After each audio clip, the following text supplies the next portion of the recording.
Improper resource allocation, mismanagement of key site personnel. Goes back to that first bit. You've won the job.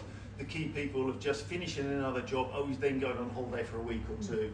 It means that you're not necessarily always getting the right project team, whether it be the architect, the QS, and the construction team together at one stage to turn around and download all that information that the client team has got to interrogate, to understand. It might not be drawing, but what was the intention?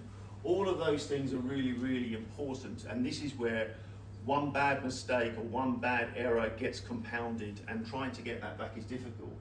And one that I was on the site probably a couple of months ago, which was misaligning the funding with the construction projects. The contractor was trying to deliver that, but there was key components that the client was actually delivered, whether it be a mechanical plant, windows and stuff like that, and they weren't releasing those funds in order to buy those things. So an 18-month program, 2.5 years.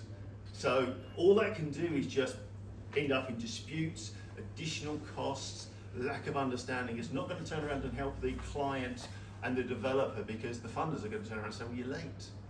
So all of these things are really important. Go to the next one. Neglecting to really track progress on site and monitor that. You know, if you get construction projects are fraught with difficulty.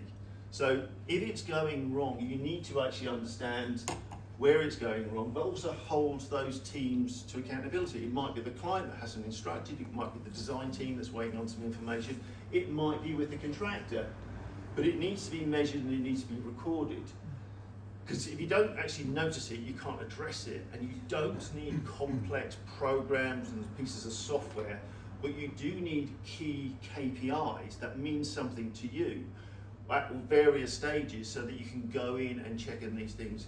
And a good cash flow at the front can always be a good marker as regards what the rate of spend is. And so, but you make those things which are important to you, that you understand. So, as I said, you need to do the work to get into that, whether it's your project manager, your contractor, and the contractors should do with their supply chain and their subcontractors as well. Next one.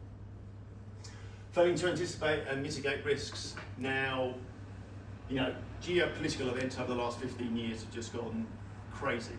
So, you know, they might not have been on your original risk register, but you need to be able to react. You need to actually be able to understand what that means to yourself. And for me, risk registers and risk plannings, they are live documents. Don't phone it in. Don't cut and paste from another project. The more detail you get into, the better. It will help you sleep. It will be, you know, do I need an insurance policy for that? Do I need to turn around and have a look at something else? This is really where you make your money or lose your shirt, in these places. This is what you need to do. And then finally, don't overlook real-time reporting, and it needs to be unbiased. Don't bluff yourself to think you are somewhere you are not. If you have problems, better know about them now. If there's a fire that's starting, put it out now, as opposed to ignoring it. It'll rage into a tornado. But you really, you know, over-optimistic reporting is one of the worst things in the world. You know, you think, okay, fine, over-optimistic, the cash flow and all those other bits and pieces. Those documents need to turn around and work together, because if you are being bang on time and you are behind, your cash flow, if it's correct, will flag that up. You're not spending quickly enough.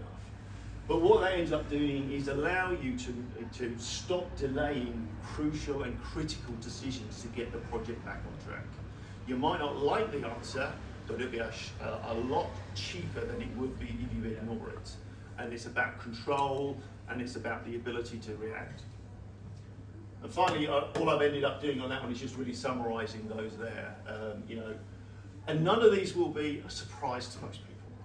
We all know them, but it takes hard work, diligence, and you just work your way through them, and then you can turn around and mitigate most of the problems that you're going to have on site.